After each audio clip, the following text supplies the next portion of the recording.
현실 세계에서 이제 완벽한 사이트라는 게 존재하기는 쉽지는 않을 겁니다. 하지만 좀 완벽에 가깝게 갈 수 있는 방법이 뭔지에 대해서 좀 얘기를 해보려고 합니다. 웹서버든 앱이든 다 운영하고 계시죠, 뭔가는. 안 하시나요? 두 분만 끄떡이셔서. 네. 기본적으로 웹 생각하면 웹서버, 그죠? 서비스가 작으면 한 대 안에다 다 집어넣는 거고, 서비스가 커지면 쪼개져. 웹서버 놓고, 애플리케이션 서버 놓고, 뒤에 이제 백엔드에 DB 놓고, 그리고 이제 인터넷 연결하고, 그러면 이제 서비스 준비는 기본적으로 된 겁니다. 그죠? 그래서 누군가가 저희 서비스를, 여러분들이 만드신 서비스를 액세스를 하실 수 있게 되는데, 이렇게 해놓고 나면 이제 걱정이 되죠. 서버가 장애나면 어떡하지? 하드웨어니까 당연히 장애 날 수 있잖아요. 당연히. 그 다음에 네트워크에 장애나면 어떡하지? 이런 생각을 당연히 하게 되죠. 그래서 서비스 런칭하기 전에 이제 이중화 작업을 하죠. 네트워크 이중화, 서버 이중화. 가장 기본적인 거잖아요. 항상. 그래서 뭐, 어디까지 이중화할 거냐? 항상 이제 돈하고 관련된 문제잖아요. 얼마나 돈을 많이 들여서 할 거냐 하고 관련이 있죠. 그래서 기본적으로 이제 웹서버는, 최소한 웹서버 앞단에 있는 서버는 이중화를 시켜놓는. 그리고 물론 안 그려져 있지만 네트워크단에서도 당연히 이중화가 되어져 있겠죠. 근데 이렇게 하고 난 다음에 고민이 끝났냐? 여전히 고민이 안 끝나죠. 내가 생각했던 것보다 서비스가 엄청 잘 되면 어떡하지? 라는 고민을 저희는 항상 하잖아요. 실제로 그렇지 않더라도. 그 다음에 또, 도대체 동시 사용자를 몇 명으로 봐야 되지? 우리 이제 사이징 하지 않습니까? 하드웨어 파는 회사들은 어떻게든지 이 사이징을 크게 하는 게 이제 최대의 목적이죠. 그래서 항상 와가지고 오픈하는 첫날 죽으면 어떻게 되는지 아시죠? 네, 다 이제 이렇게 얘기합니다. 제가 예전에 여기 오기 전에 예전에 HP에 있었었는데 어느 날 삼성전자 기획실에서 그 웹서버 유틸라이제이션을 이제 가져오라고 얘기를 했어요. 그래서 이제 아무도 그걸 생각 안 하다가 정말 얼마나 유틸라이즈가 되고 있지? 하고 이제 SDS랑 같이 조사를 하다가 아주 깜짝 놀랐어요. 너무 낮은 거예요. 유틸라이제이션이. 그러니까 실제적으로 이제 그게 그럼 처음부터 잘못 만들었느냐? 아마 그건 아닐 거예요. 맨 처음에 만들 때 이 서비스는 몇 명이 사용을 할 거고 동시 접속자가 몇 명일 거냐를 항상 염두에 두잖아요. 근데 사실 아무도 모르잖아요. 예상인 것 뿐이지. 그렇죠? 그러다 보니까 그 프로젝트 하시는 분들이 처음에 주신 게 있었을 거고, 그게 이제 인프라로 넘어오면서 인프라에서 또 나름대로 보정을 했을 거예요. 이거는 너무 저스트할 거야. 여기다가 조금 더 올려야지. 이렇게 이렇게 몇 단계 건너가다 보니까 서버가 엄청 커진 거죠. 그리고 실제적으로는 안 돌아가, 그만큼의 유틸라이제이션이 안 나오고 있는. 좋은 점은 절대 죽을 일은 없죠. 서비스가 절대로 죽을 일 없다는 건 좋은 점이고, 사용자가 많이 들어와가지고 죽을 일 없다는 게 좋은 점이고, 이제 한편으로 보면 회사 입장에서 봤을 땐 좀 과도한 투자가 되지 않았을까? 이런 이제 고민이 되어집니다. 그래서 어떻게 하고 있죠? 요즘은 이제 클라우드를 많이 생각을 하십니다. 클라우드에 갖다 놓으면 오토스케일이 막 되니까. 그러면 이제 클라우드에 갖다 놓으면 사용자 막 늘어나면 자동으로 늘어나게 만들 수 있다고 얘기하니까. 물론 그것도 이제 거기에 잘 맞게 만들었을 때만 그렇다고 알고 계시죠. 네, 그런 방법 또는 물리적인 서버를 막 늘리는 방법.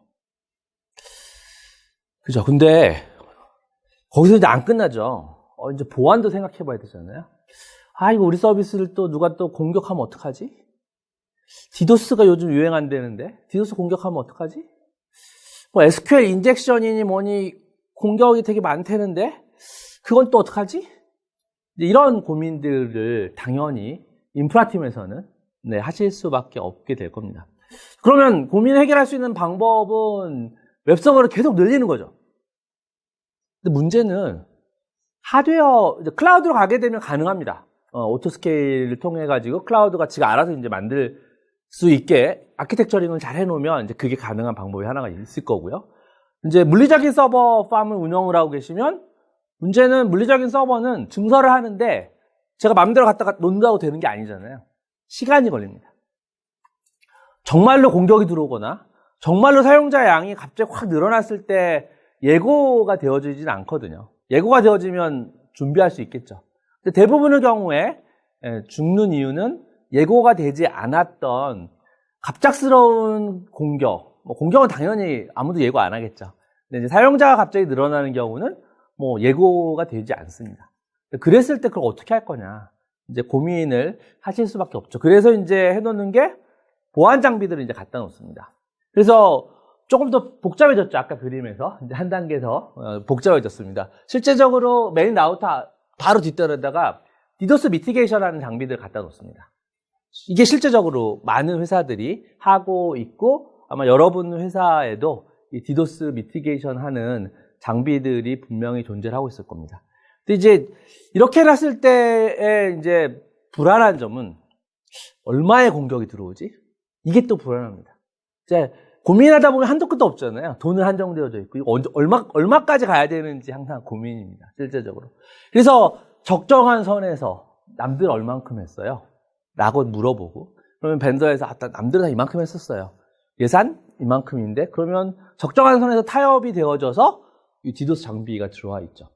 거꾸로 얘기하면 이 디도스 장비는 생각했던 것보다 많은 공격이 들어오게 되면 저 역할을 할 수 없게 되는 수밖에 없는, 그게 태생적인 한계인 거죠. 하지만 예산 때문에 어쩔 수 없었던 거죠, 실제적으로.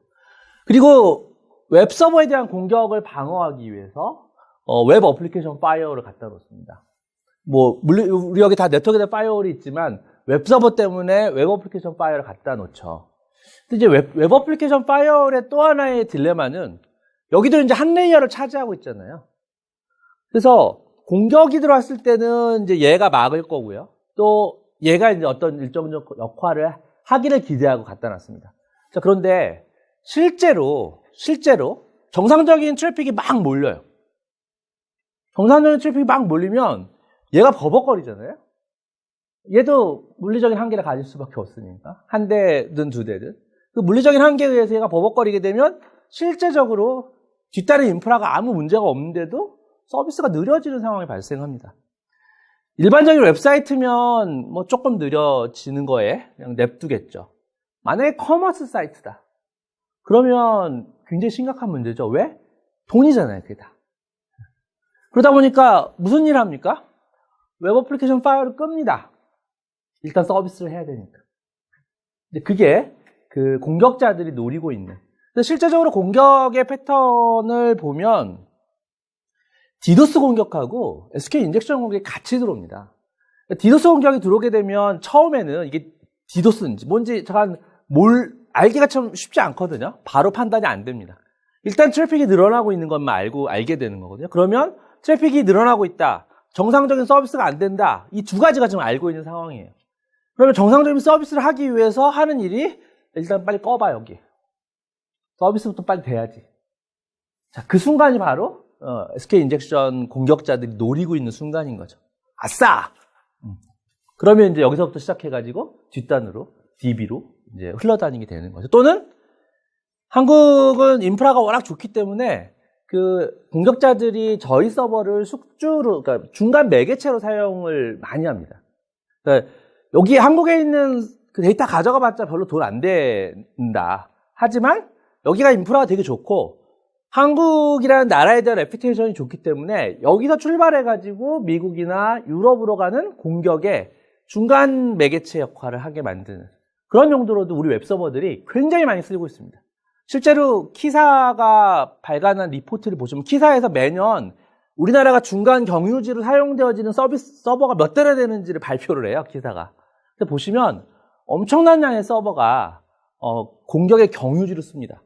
문제는 대부분의 관리자분들은 그런 사실을 모르세요.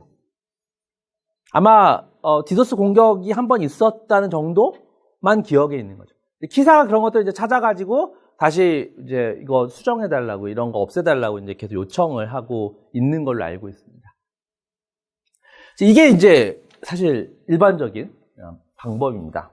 그래서 아까 말씀드린 것처럼 이게 우리가 하고 있는 거잖아요. 코퍼레이트 네트워크라는 게 옛날로 얘기하면 성을 만드는 거예요. 성을 만들고 옛날에 옛날 중세 시대 생각해 그 영화 보시면 성이 있고 성 앞에는 뭐가 있죠? 네, 해저가 있죠. 물을 쫙 해놓잖아요. 왜? 못 들어오게 하려고. 그래서 문은 딱 하나 있잖아요. 여기 하나. 그래가지고 이제 아침마다 문 내리고 그래서 이제 왔다 갔다 하는 거 다 검사하다가 저녁 때 되면 성문 닫고 딱 올리고 다리 올리고 그러면 이제 아무도 못 들어오는 거잖아요. 그래서 이 안은 성 안에 일단 들어오면 성 안은 굉장히 안전하다. 이게 기본적인 컨셉입니다. 그래서 아까 앞단의 그림에 제가 색깔을 다르게 해놓은 이유가 일반적으로 많은 사람들이 생각하고 있는 건 자, 코퍼레이트 네트워크를 시작하는 순간 이 안으로만 들어오면 우리는 세이프해. 이게 이제 기본 생각, 기본 전제 조건이었죠. 사실 이 전제 조건도 요즘은 깨져나가고 있죠. 그래서 이제 제로 트러스트라고 하는 그런 이제 컨셉이 제로 트러스트는 뭐냐면 더 이상 믿을 게 아무것도 없다. 믿지 말자예요. 처음부터 믿지 말고 시작하자. 코퍼레이트 네트워크 열심히 하지만 뚫릴 수 있다. 라는 걸 전제하자라는 게 이제 시작이었고요. 자, 이 평화로운 마을에 평상시에는 이 정도의 사람들이 왔다 갔다 합니다. 아무 문제 없죠, 실제적으로. 네. 그래서 경비병들이 이제 쳐다보면서 얼굴만 봐도 다 아는 그래도 왔다 갔다 하고 있는데 그 평화로운 마을에 디도스 공격이 오면 사람들이 이러고 있다가 갑자기 일반 사용자들 사이에 사용자들이 점점 마구 막 늘어나게 되는 거죠. 그럼 어떻게 되죠? 여기 앞에 지키는 애가 어떻게 되겠습니까? 정신을 못 차리게 되겠죠. 마구 막 몰려오게 되면. 네, 그러면 방법 하나는 일단은 문 닫는 거죠. 가장 쉬운 방법. 문 닫는. 그게 여러분들이 IDC를 사용을 하시면 그 IDC는 여러분들 말고 다른 회사도 많이 들어와 있잖아요. 디도스 공격을 받게 되면 IDC 입장에서 봤을 때는 이 상황인 거예요. 내가 지켜야 될 마을이 되게 많이 있어요, 안에. 근데 갑자기 어느 한 마을에 가겠다고 엄청나게 많은 사람들이 막 뛰어오고 있는 거예요. 그래서 보고 있잖아요? 저거 어떡하지? 그냥 문 닫자. 네. 여기 딱 닫고 그냥 올려버리는 거죠. 세상하고 차단시키는 거죠. 그러면 이 안은 멀쩡하죠. 하지만 실제 밖에 있는 정상적인 사용자들은 서비스를 하나도 못 받게 되는 상황이. 그게 일상적으로 발생하는 일입니다. 실제 저희 저희가 만났던 그 회사에서는 IDC 통신사의 IDC를 쓰고 있었는데 공격을 계속 받는 거예요. 공격을 계속 받으니까 그 통신사에서 나가라 그랬대요. 나가달라 그랬대요. 계약이 안 끝났는데 나갔으면 좋겠다고. 왜 그러냐 그랬더니 당신들 때문에 다른 고객사들이 피해를 보는 상황이 생기니까 제발 좀 나가줬으면 좋겠다고. 그러면서 그 통신사가 나머지 통신사들한테도 블랙리스트처럼 이 회사는 공격받는 데니까 받지 말라고 심지어 알려줘서 이분이 이제 그 IDC를 찾아 헤매고 다니는 그런 상황이 현실에서 실제 발생을 하고 있습니다. 근데 이제 공격자들도 한번 돈 주면 그다음부터 계속 공격합니다. 그러다 보니까 이제 그런 일들이 사실 생기게 되는 거죠. 그래서 이 안에는 일반 사용자도 있지만 악성 사용자도 있고 해커들도 있고 사실 봇도 굉장히 많습니다. 현실적으로 봤을 때는 봇도 착한 봇이 있고 나쁜 봇이 있잖아요. 구글 봇이나 네이버 같은 애들은 보통 우리가 착한 봇이라고 얘기하죠. 착한 봇, 거꾸로 얘기하면 저희한테 도움이 되는 봇. 나쁜 봇은 뭔가 우리 정보를 가져가는 애들. 가져가지고 어디다 쓰는지 모르는데 참 우리 정보 가져가는 애들은 다 비즈니스 입장에서 보면 나쁜 놈들이죠. 나쁜 거죠. 어떻게 쓰는지 모르니까. 정보를 가져가는 이런 애들이 다 섞여 있다고 보시면 됩니다. 그래서 이걸 조금 더 다르게 표현해 보면 이제 디도스 공격하는 사람들도 이전에는 한참 PC 가지고 공격했잖아요. PC를 이제 좀비 PC 만들어가지고. 근데 요즘 좀비 PC 얘기 들어보신 적 있어요? 요즘은 좀비 PC 얘기 없습니다. 공격자들도 다 어디로 갔냐면 다 클라우드로 갔습니다. 그래서 요새 클라우드에서 한 단계 더 갔죠. 어디로 갔죠? 보안에 관심이 없으시군요. IoT로 갔죠. 작년에 굉장히 이슈가 됐던 게 그 중국산 카메라였잖아요. 중국산 카메라 집에다가 고양이 보기 위해서, 강아지 보기 위해서 집에다 설치해 놓은 그 카메라가 알고 봤더니 중국에서 다 보고 있더라. 한참 그런 게 이슈가 됐었잖아요. 중국에서 보고 있으면, 누군가가 보고 있으면 누군가가 그 카메라를 컨트롤할 수 있다는 얘기는 저 대신, 저 모르게 공격할 수 있다는 거죠. 실제로 작년에 가장 큰 공격은 IoT 디바이스 위한 공격이었습니다. 그리고 그 IoT 디바이스는 첫 번째 문제는 관리자들이 잘 관리하기 어려워요. 서버가 아니잖아요. 그렇죠? 패스워드가 00001111 엄청 많다고 합니다. 실제적으로. 근데 그거 알지도 못해요. 많은 사람들이. 그런 이제 공격자들도 인프라의 발전에 따라서 계속 옮겨 다니고 있습니다. 그래서 이제 그다음에 이제 클라우드 굉장히 많잖아요. 각지에 있는 클라우드를 묶어가지고 공격합니다. 실제로. 중국에 있는 클라우드, 미국의 AWS도 그것 때문에 굉장히 골치 아파하고 있는 것 중에 하나인데 그런 VM들을 가지고 좀비 VM들을 가지고 이제 공격하는. 그러다 근데 공격이 쫙 모이면 각각에서는 얼마 안 돼요. 여기서 30G, 여기서 20G, 여기는 뭐 40G 이게 다 모이면 오리진 앞에 오면 아까 그 성문 앞에 모이면 엄청난 양이 되는 거죠. 실제적으로. 그러면 막아내기 어려운. 아까 앞으로 돌아가서 보면, 네, 이 장비. 이 장비가 엄청나져야 되는 거죠. 근데 이 장비가 엄청나지려고 하면 비용이 다시 또 엄청나게 많이 들죠. 근데 사실 문제가 뭐냐면 그 공격이 들어올지 안 들어올지 모른다라는 거예요. 보험료인데, 보험료 얼마 내야지? 에 대한 이제 퀘스천이 생길 수밖에 없는, 네, 상황이 만들어지고 있죠. 그래서, 네, 저희는 디도스 공격은 좀 다르게 얘기하면 인해 전술입니다. 저 6.25 때 미군이 쭉 올라갔다가 압록강에 철수했잖아요. 철수했던 이유가 아무리 쏴도 총알이 떨어질 때까지 쏴도 계속 오고 있는 중공군 때문에 철수했지 않습니까? 인해 전술이죠. 실제적으로. 디도스는 심플하게 생각하시면 그냥 인해 전술이라고 생각하시면 돼요. 인해 전술을 막는 방법은 인해 전술이에요. 똑같이. 같이 몸빵한다고 우리 얘기하잖아요. 그럼 몸빵하는 게 가장 좋은 방법인 거죠.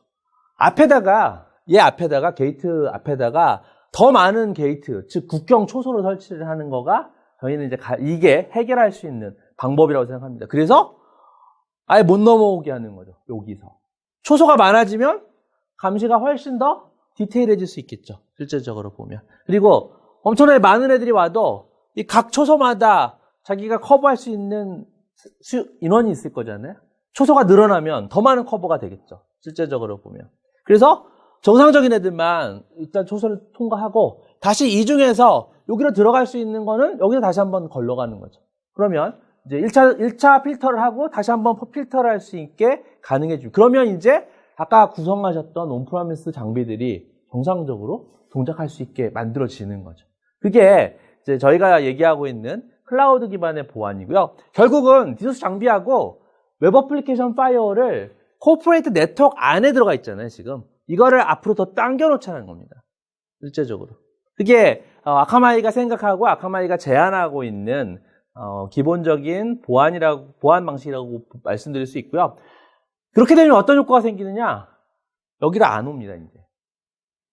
각 나라에서 공격이 발생한 그 나라에서 저희 서버들이 막아주고 있는 그 국경 초소가 이제 전장이 바뀌는 거죠. 전쟁터가 성문 바로 앞에서 전쟁을 하던 게 아니고 그 나라에 가가지고 전쟁하는 거예요. 이게 훨씬 더 효과적으로 방어를 할 수 있는 방안이라고 저희가 말씀을 드릴 수 있고요. 아카마이가 이렇게 자신 있게 말씀드리는 가장 큰 이유는 그만큼 아까 인해 전술이라고 말씀드렸잖아요. 인해 전술 할 수 있을 만큼의 장비를 갖고 있기 때문에 그렇다고 말씀을 드립니다. 실제적으로 보면. 글로벌리 보면 약 한 24만 대 정도를 저희가 운영을 하고 있습니다. 110개국에 24만 대 서버를 운영을 하고 있고 이게 보시면 1300개 네트워크에 들어가 있다고 말씀드렸잖아요. ISP들에 들어가 있는. 근데 실제적으로 봤을 때 왜 그럼 이렇게 만들어 놨을까? 저희가 아카마이라는 회사를 처음 만들 때의 사상하고 관련이 있습니다. 아카마이는 1998년에 MIT에 있는 교수님이 만드셨어요. 교수님이 그 아이디어를 가지고 그 학내 창업 경진대회 거기에 가가지고 상 타서 3등 해가지고 그 돈 가지고 회사가 만들어졌거든요. 근데 그 처음에 아이디어가 뭐였냐면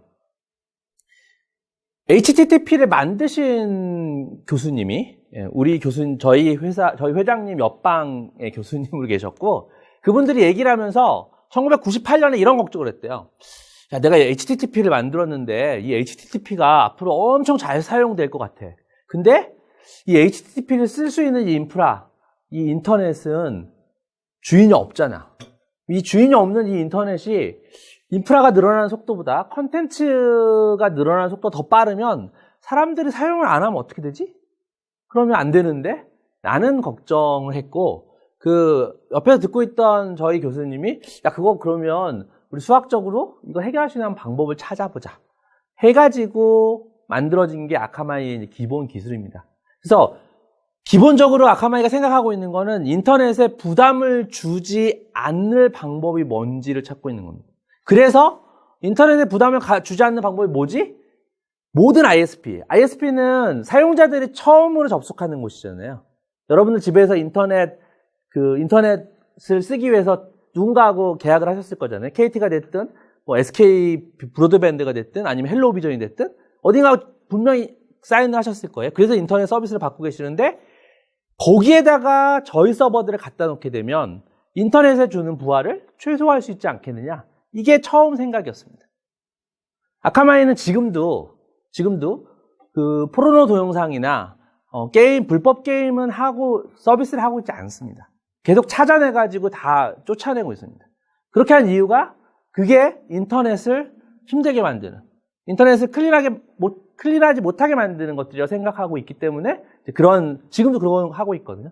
그래서 아카마이가 추구하는 거가 인터넷을 어떻게 하면 빠르게 갈 거니, 어떻게 하면 안정적으로 갈 거니, 어떻게 하면 보안을 강화시켜서 갈 거냐, 비즈니스를 할 수 있을 거냐, 이런 인프라를 제공을 할 거냐라는 생각을 가지고 회사를 만들다 보니까 이렇게 서버를 엄청 많이 깔아놓은 거죠.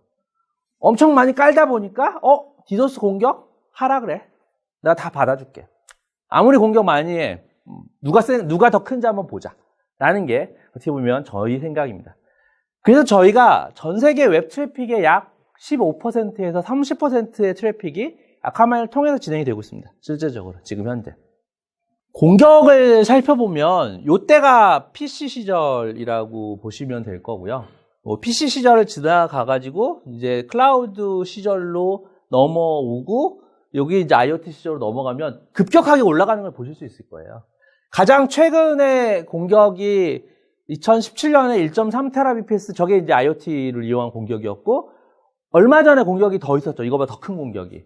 2018년에 이거보다 더 큰 공격이 한 번 있었습니다. 1.5TBps 공격이 있었습니다. 그게 이제 가장 큰 공격이었었고, 여기 보시면 처음에 80G면 엄청 큰 거였었어요. 그러다 이게 320G가 됐고, 320G가 620G가 됐고, 620G가 어느새 1테라를 넘겼습니다. 1테라 하면 감이 안 오시죠? 얼마나 큰 공격인지. 대한민국이 해외하고 연결되어져 있는 그 해저 케이블도 연결되어 있잖아요. 그 해저 케이블 전부 합하면 1테라 조금 넘습니다. 거꾸로 얘기하면 저 1.3테라의 공격이 한국에 있는 어떤 특정 사용자의 웹서버를 대상으로 한 공격이었으면 대한민국 전체 인터넷이 마비될 수 있었던 거예요. 해외망이 끊어질 수 있는. 그 정도 규모의 공격입니다.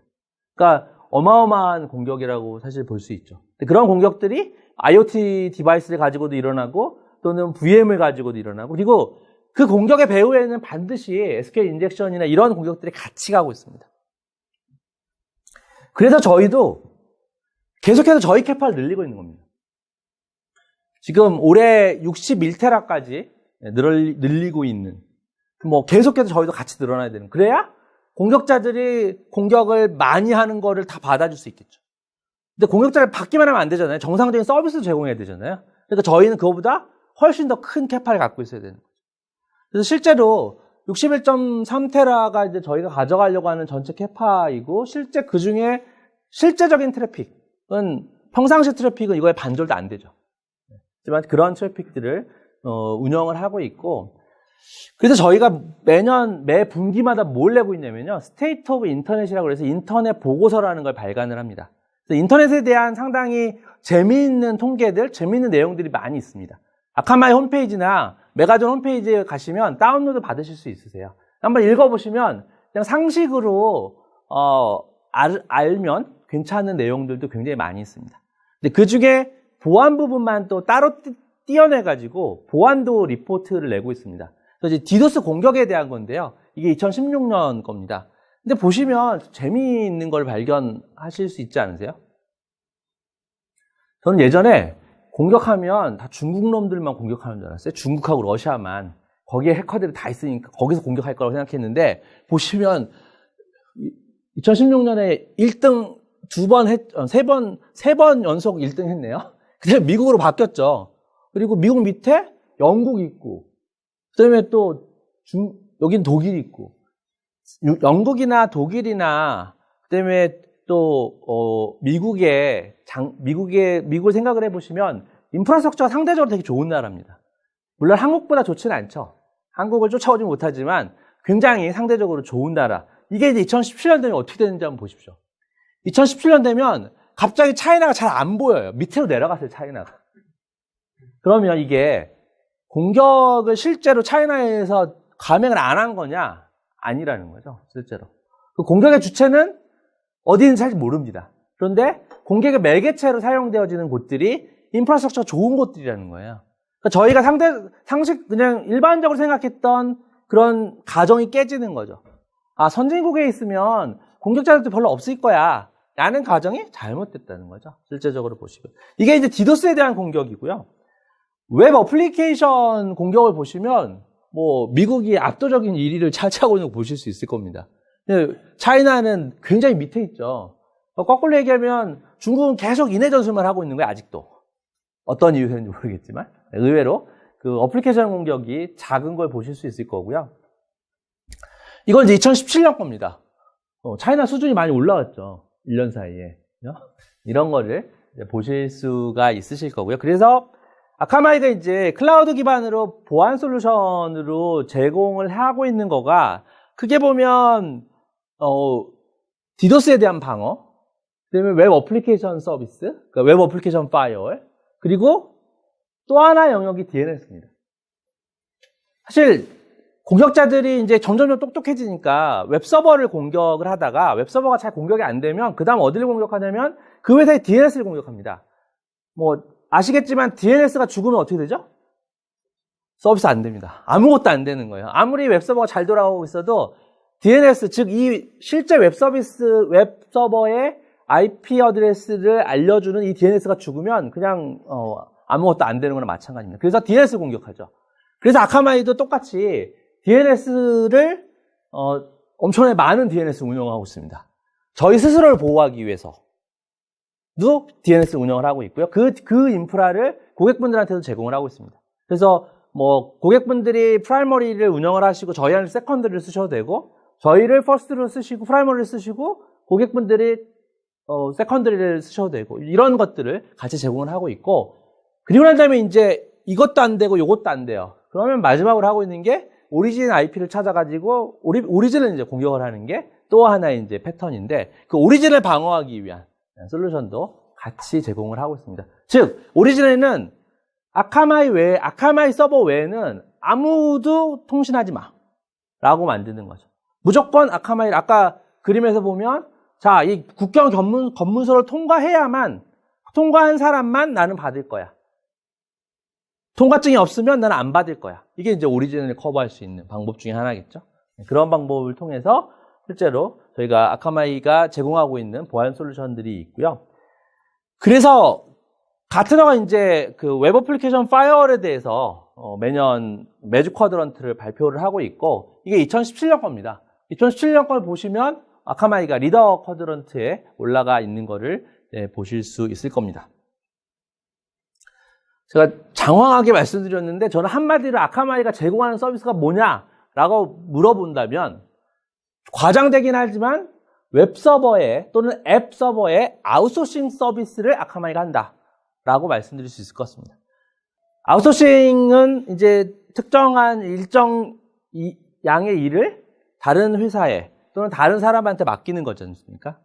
그러니까 오리진 서버는 그대로 운영하셔야죠, 웹서버는.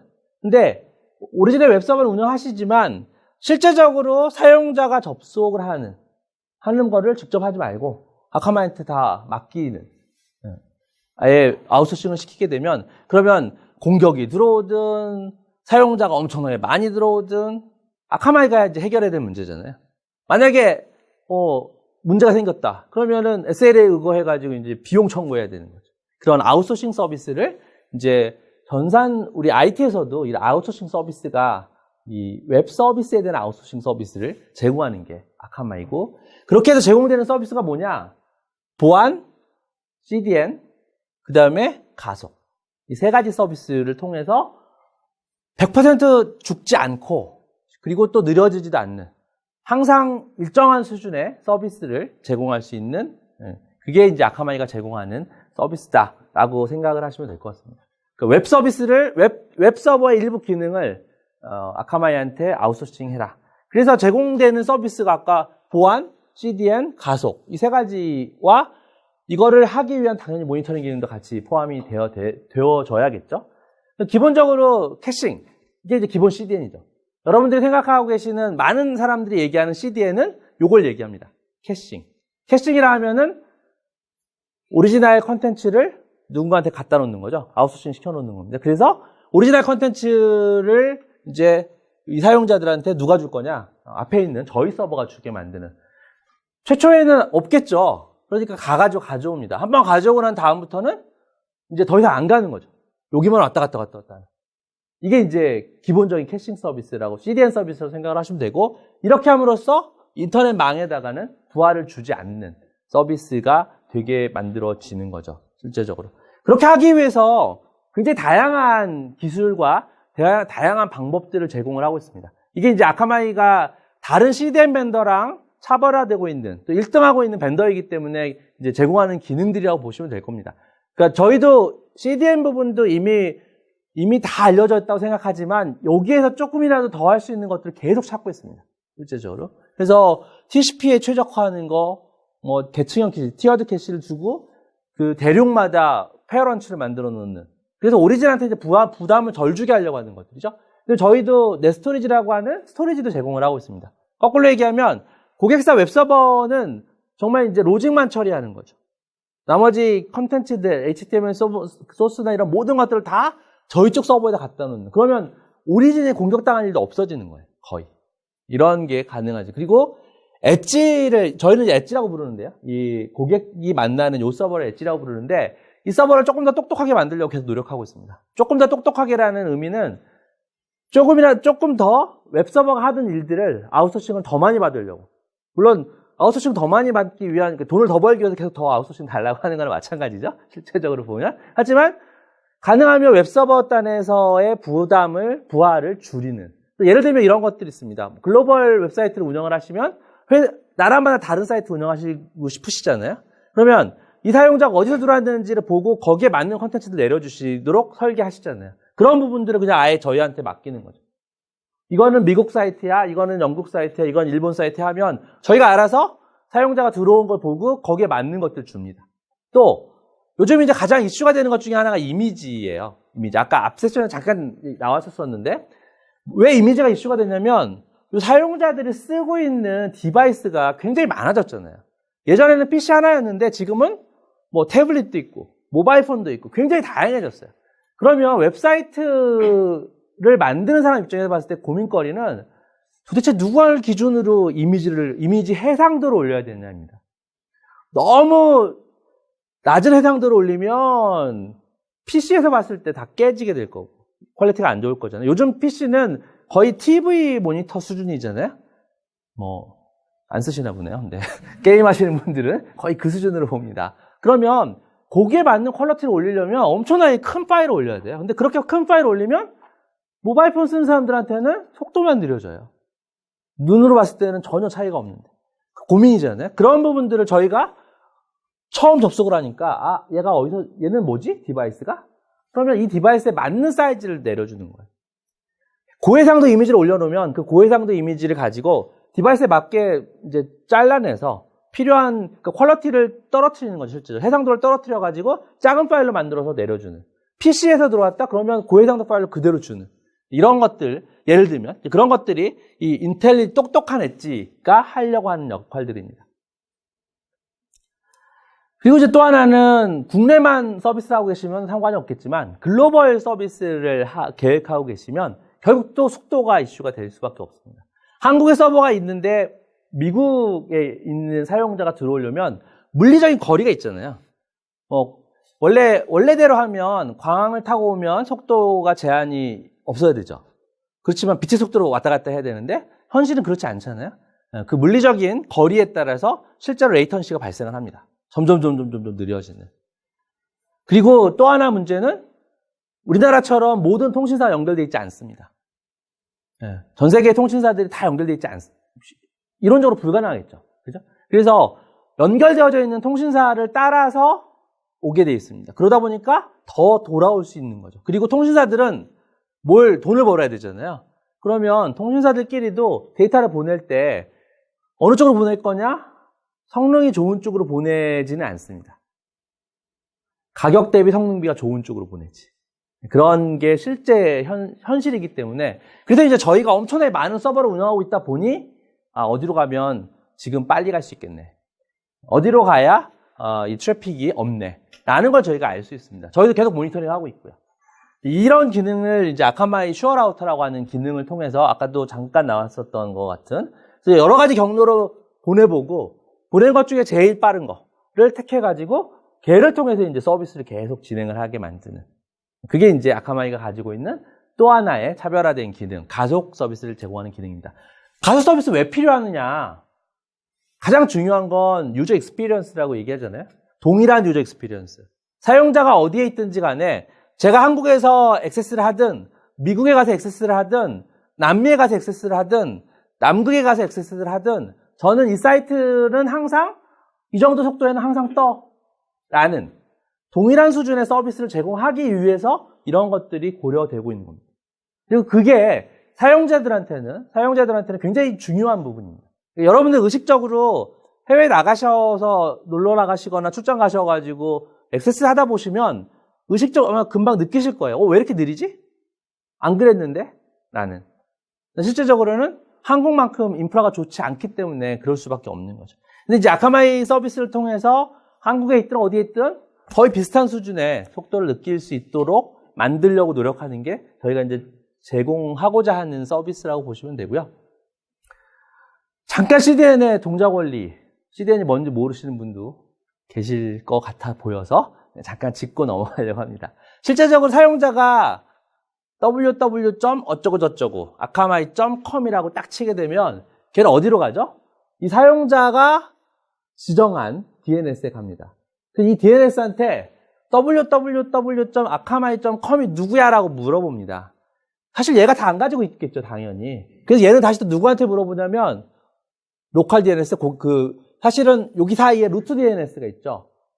www.akamai.com이면 점한테 갑니다. 맨 처음에. 루트 도메인한테 가서 나 이거 찾아. 그러면 걔가 다시 컴한테 가봐라고 알려주고 컴한테 가면 컴이 다시 아카마이한테 가고 이 순서로 갑니다. 그래서 어떤 고객사의 DNS로 가는 거죠. 아카마이라고 하면 안 되겠네요. megajon.co.kr을 치게 되면 mz.co.kr을 치게 되면 메가존의 이제 DNS 서버가 www.mz.co.kr은 이 주소야 라고 알려줍니다.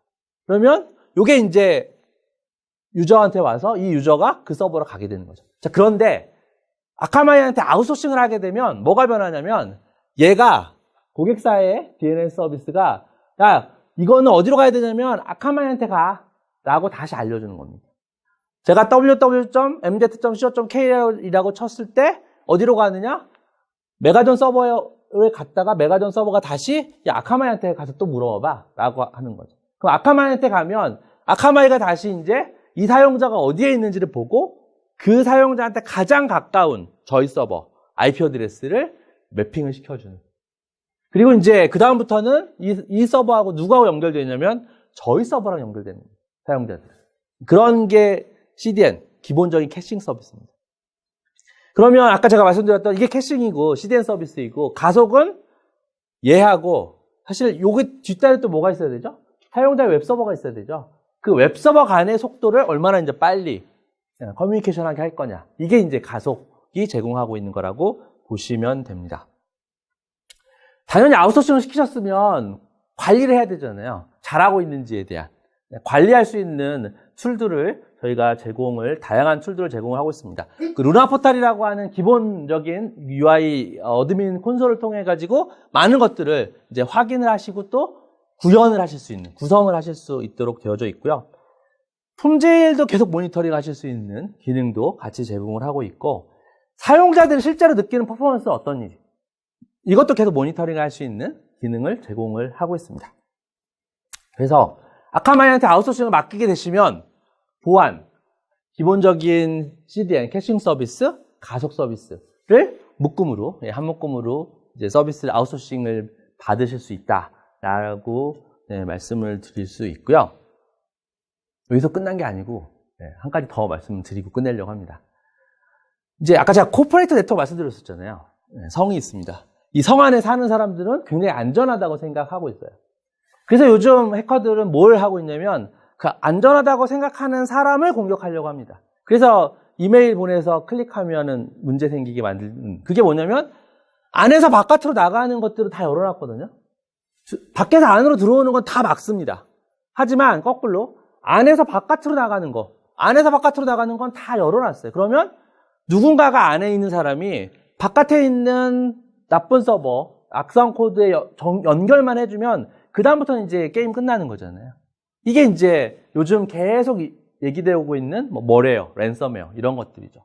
실제적으로 아까 보시면 디도스 공격받으면 SQL 인젝션만 있는 게 아니고 뭐래요 공격도 같이 있다고 합니다. 실제로 이게 38%의 사용자들은, 그러니까 고객들이 이 뭐래요 공격을 같이 받았다라고 얘기를 하고 있고요.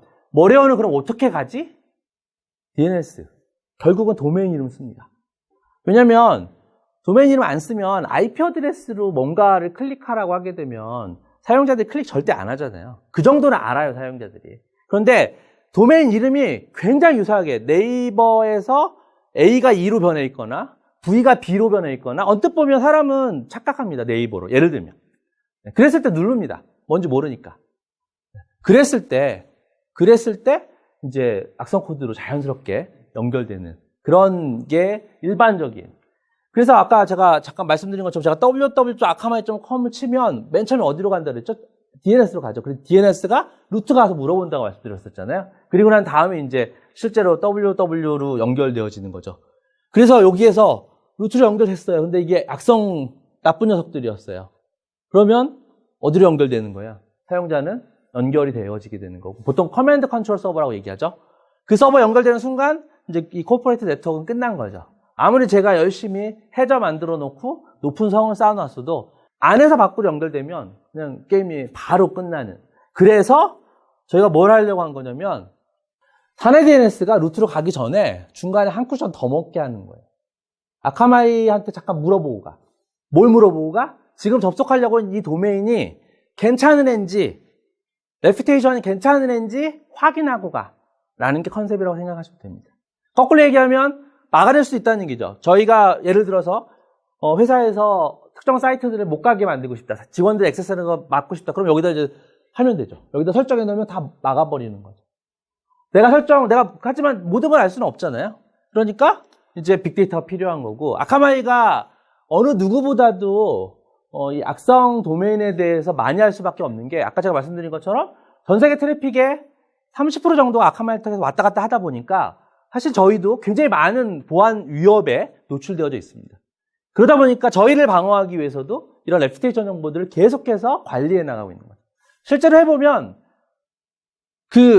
시큐리티 업체들, 백신 업체들도 계속 이 정보들을 업데이트를 하지 않습니까? 그들이 발견하기 전에 저희가 먼저 발견하는 경우가 훨씬 많습니다. 그래서 아카마에 잠깐 물어보고 문제 없으면 루트로 가고, 문제 있으면 여기서 못 가게 한다든지 아니면 사용자한테, 관리자한테 알려준다든지. 이게 이제 저희가 새로운 서비스로 안에서 밖으로 나가는 걸 막기 위한 서비스이고, 이게 화면 구성이라고 화면 구성을 보실 수 있습니다. 그래서 실제로 보시면 얼마만큼의 커넥션들이 일어나고 있는지를 보실 수 있게 되어져 있고요. 안전하신지 한번 확인 한번 해보셔야 돼요. 대부분 직원분들이 잘 하고 계시겠지만 정말로 잘 하고 계신지 한번 확인해 보실 필요가 있고, 오늘 들어오시면서 받은 거에 보시면 무료 건강검진이라는 게 하나 있습니다. 건강검진이라고 써서 약간 헷갈리실 수 있는데, 뭐에 대한 건강검진? 네트워크 PC들에 대한 일종의 건강검진이라고 생각하시면 됩니다. 이 서비스를 한번, 아까 보신 것처럼 서비스를 적용하는 건 굉장히 간단하거든요. DNS만 바꿔주는 거니까. 혹시 자체적으로 DNS 운영 안 하고 계시면 저희가 DNS 서비스도 같이 합니다. 저희 서비스가. 그러니까 저희 서비스로 잠깐 DNS를 바꿔놓고 얼마나 많은 직원분들의 혹시 문제가 있는지, 아니면 문제가 없이 깨끗한지 한번 확인해 보실 수 있는 기회를 가지시는 것도 되게 좋을 것 같습니다.